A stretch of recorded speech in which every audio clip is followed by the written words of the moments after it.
Hello दोस्त, आप कैसे हैं? मैं उम्मीद करता हूँ आप अच्छे होंगे।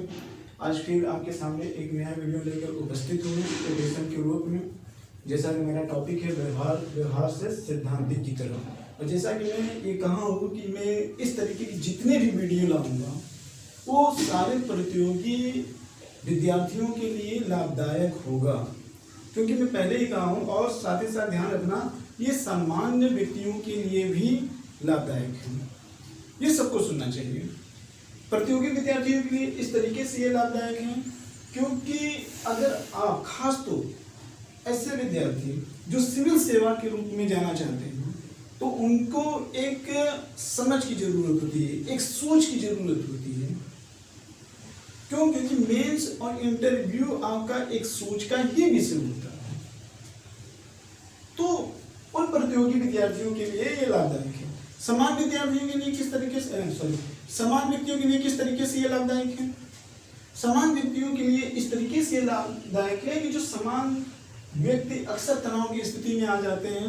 पढ़ने लिखने वाले व्यक्ति के अंदर शिक्षा का माहौल रहता है, ज़्यादातर वो शिक्षा के माध्यम से अपने व्यक्तित्व का निर्माण कर लेते हैं, जो आने वाली चुनौतियों को के अनुरूप अपने आप को अनुकूलित बना लेते हैं। यानी कि कहने का तात्पर्य ये है कि वो प्रतिकूल परिस्थितियों में लड़ सकते हैं। लेकिन एक ऐसा व्यक्ति जो शिक्षा ग्रहण नहीं किया हो तो वो कैसे अपने व्यक्तित्व के विकास का निर्माण कर पाएगा? ऐसे व्यक्ति प्रतिकूल स्थितियों में अपने धैर्य को खो देते हैं। इसलिए ये वीडियो उन सभी व्यक्तियों के लिए भी लाभदायक है। तो आइए देखते हैं। बहुत इंटरेस्टिंग ये वीडियो है, इसको आप ध्यान से सुनिएगा, आपको अच्छा लगेगा और आप इस पर विचार भी करिएगा। आइए देखते हैं। दुनिया में न तो कोई काम बुरा और न ही अच्छा, सिवाय दो की। एक किसी का दिल तोड़ना पुस्तक में है बुरा काम, किसी का दिल टूटने से बचाना और टूटे हुए दिल को जोड़ना अच्छा काम है। यानी कि बुरा काम क्या है? किसी दिल का तोड़ना। और अच्छा काम क्या है? किसी के दिल के टूटने से बचाना और टूटे हुए दिल को जोड़ना, ये अच्छा काम है। आगे देखते हैं। बचाना, यदि आप समाज के बनाए हुए नियमों के बारे में सोच रहे हो तो इसको समझने के लिए इतिहास के पन्नों में गोता लगाना होगा। इतिहास के पन्नों में गोता लगाना होगा। फिर दूसरा स्टेप देखते हैं। और आने वाले हजारों साल की कल्पना करनी होगी। मेरे अनुसार सिर्फ एक ही चीज सत्य है और अच्छा, और वह है गति। एक ही चीज सत्य और अच्छा है, वो क्या है? मात्र गति। तो ये पूरे जो कोटेशन में जो बातें कही गई है, इसमें मुख्य रूप से कौन कौन सी बातें कही गई हैं? तो इसमें जो मुख्य रूप से दो बातें कही गई हैं, एक कही गई है कि दो काम के लेकर, एक अच्छा और एक बुरा। बुरा क्या है? किसी का दिल तोड़ना, किसी का दिल तोड़ना। अच्छा क्या है?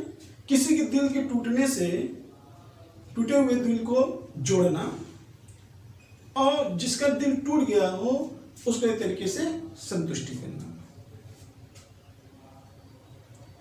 फिर मैंने ये कहा है कि ये जो भावनाएं हैं जो समाज में है, तो समाज के अकॉर्डिंग चलने के साथ साथ थोड़ा आपको इतिहास के पन्नों में गोता लगाना होगा और आने वाले हजारों साल की कल्पना भी करनी होगी। देखिए, समाज में बहुत तरह की भ्रांतियां हैं और उस भ्रांतियों के अकॉर्डिंग ढेर सारे लोग चलते भी हैं। लेकिन वो समाज जो भ्रांतियों की टिका है, तो इसका मतलब उसके अपने भविष्य और इतिहास के बारे में पता नहीं है। और जिसको अपने इतिहास और के बारे में पता है वो अपना वर्तमान अच्छा करता है, और वर्तमान जब उसका अच्छा होगा तो उसका भविष्य ही अच्छा होगा। हमारा जो इतिहास है मुझको इस बात की प्रेरणा देता है कि हम ऐसा कौन सा काम करें जिससे कि किसी का दिल न टूटने पाए। दिल टूटने का मतलब क्या है?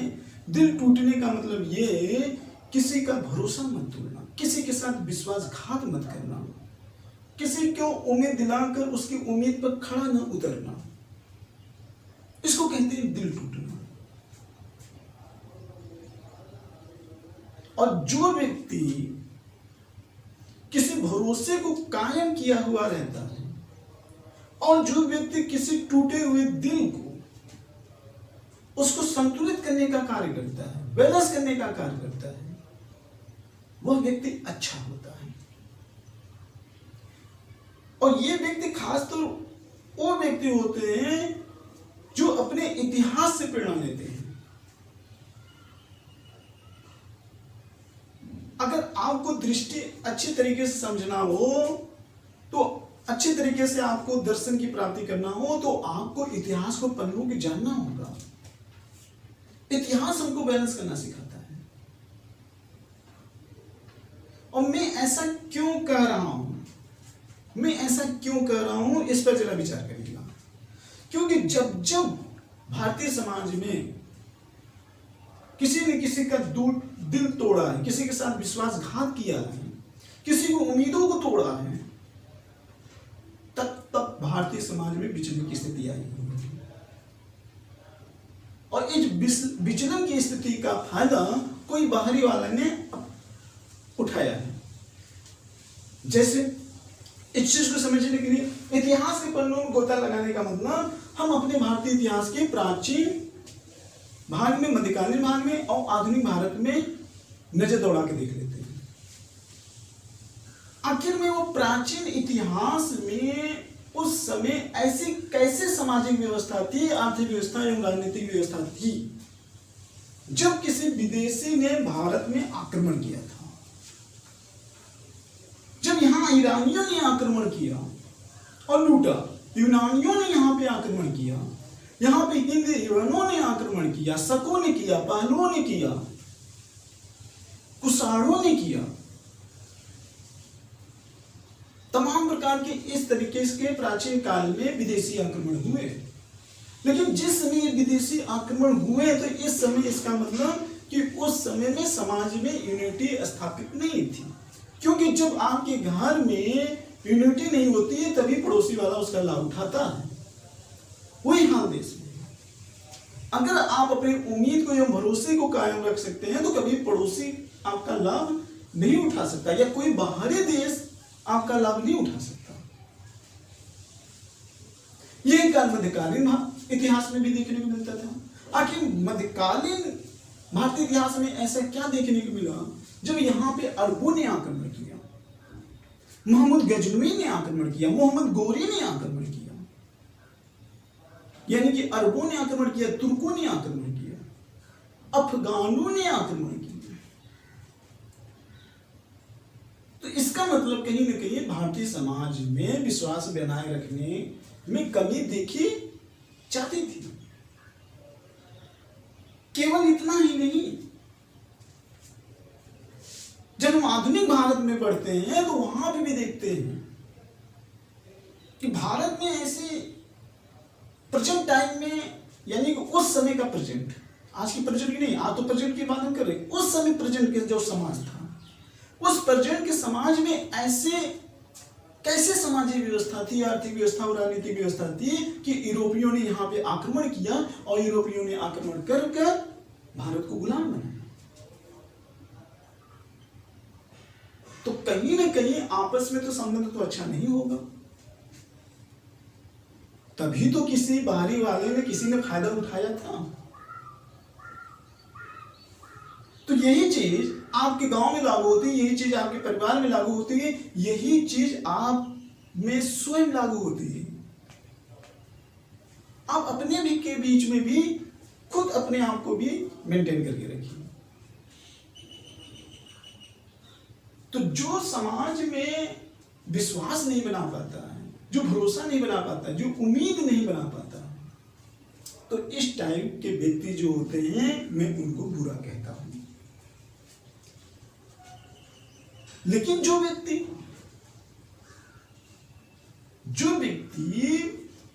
समाज में यूनिटी बनाकर लेकर चलते हैं, जो बाहर आने वाले आर्थिक तत्वों को रोकने का प्रयास करते हैं, यानी कि ताकि वो अपने आप को गुलामी की जिंदगी न जी पाए, ऐसे व्यक्ति लोगों में ज्यादातर प्रेम की भावना की जागृत करते हैं, खुद प्रेमी होते हैं और दूसरों को प्रेम का सबक का पाठ पढ़ाते हैं। ऐसे में न खुद वो संतुष्ट होते हैं, न दूसरे को संतुष्ट करते हैं, बल्कि पूरे पर्यावरण को संतुष्ट करते हैं। ऐसे व्यक्ति अगर इस टाइप के व्यक्ति होते हैं तो जितने भी विदेशी आक्रमण हुए हैं उनमें से एक भी आक्रमण भारत में नहीं हो पाता। तो एक कहीं न कहीं सबसे बड़ा कारण ये था कि आपस में विश्वास का न बनाए रखना, यानी कि एक दूसरे का दिल तोड़ना। तो इतिहास वर्तमान को अच्छा करना है तो भूत को ध्यान में रखना होगा। लेकिन हमारा समाज महात्मा बुद्ध की बातों को इग्नोर कर देता है, महात्मा गांधी की बातों को इग्नोर कर देता है, अपनी इच्छाओं को इतना ज्यादा बढ़ाता रहता है कि दूसरे का गर्दन काटता रहता है। तो कहां विश्वास टिका रहेगा? कहां विश्वास टिका रहेगा? तो जब विश्वास नहीं टिका रहेगा तो वर्तमान अच्छा नहीं होगा, तो क्या भविष्य अच्छा होगा? नहीं होगा। तो सबसे जरूरी यही है कि सबसे अच्छा काम क्या होता है? लोगों के बीच में विश्वास बनाए रखना। जैसे यहाँ पे लिखा हुआ है, किसी के दिल को टूटने से बचाना और टूटे हुए दिल को जोड़ना। टूटे हुए दिल को बचाना, अगर बाई देवे किसी के दिल टूटने से बचाना, बाई देवे आप समझो कि अगर आपसे गलती हो जा रही है जाने और अनजाने में, और वो गलती आपका बहुत बड़ी मजबूरी है, मजबूरी में कहता हूं, क्योंकि मजबूरी जो होती है उस पर तर्क दिया जा सकता है, क्योंकि उसमें सच्चाई होती है। लेकिन झूठ बोलकर आप तर्क देंगे तो उसमें सच्चाई नहीं होती, क्योंकि उसमें मजबूरी नहीं होती है और उसमें आपका झूठ पकड़ा जा सकता है। तो अगले वाले को अगर आपको संतुष्टि करना है उससे अलग होने पर, और उसका दिल टूट रहा है, तो अपने आप मजबूरी की स्थिति को दिखाकर कर सकते हो, क्योंकि उसमें सच्चाई होती है। लेकिन अगर स्वार्थ में जा रहे हो तो उसमें झूठपन होगा और वो पकड़ा जाएगा। तो ऐसे स्थिति में आप उसको तार्किक रूप से समझाने का प्रयास करिए कि ये मेरी बड़ी मजबूरी है, तो वो आपकी भावनाओं को समझेगा, वो अपने टूटे हुए दिल पर मलहम लगाएगा और आपके प्रति वही प्रेम रहेगा जो पहले था। क्योंकि सारा खेला भावनाओं का होता है, सारा खेला भावनाओं का होता है। तो ये करता कौन है? एक तो जो या तोड़े वो खुद कर सकता है, एक या वो व्यक्ति जो अपने इतिहास को अच्छे तरीके से समझता हो और जो आने वाली भावी पीढ़ियों को देख रहा हो, वो प्रेम की भावना को लोगों के बीच जागृत करेगा। तभी हमारे देश में क्या आएगा? गति आएगा। मेरे अनुसार सिर्फ एक ही चीज सत्य है और अच्छा है, और वह है गति। गति होना चाहिए, ऐसी गति होना चाहिए जिसमें मेरा भी हित हो और पूरे समाज का हित हो। किसी एक पहलू के हित को लेकर हम देश का हित नहीं कर सकते। देश का हित तभी है जब अपना और समाज के सभी वर्गों का हित हो, जो विश्वासों पर टिका हुआ है। टूटे हुए दिल को बचाना और आपस में दिलों को जोड़ना है, जो प्रेम का पाठ पढ़ाएंगे, न कि घृणा का पाठ। तो मैं उम्मीद करता हूं कि ये वीडियो आपको अच्छी तरीके से समझ में आ गया होगा। अगर आपको अच्छा लगा होगा तो लाइक करिएगा, अगर नहीं अच्छा लगा होगा तो डिसलाइक करिएगा कमेंट के साथ। तो इसी के साथ हम अपने इस वीडियो का समापन कर रहे हैं। नेक्स्ट टाइम एक अलग कोटेशन के साथ हम आपके सामने एक नया वीडियो लेकर उपस्थित होंगे। आप इंतजार कीजिएगा। इसी के साथ जय भारत, जय हिंद।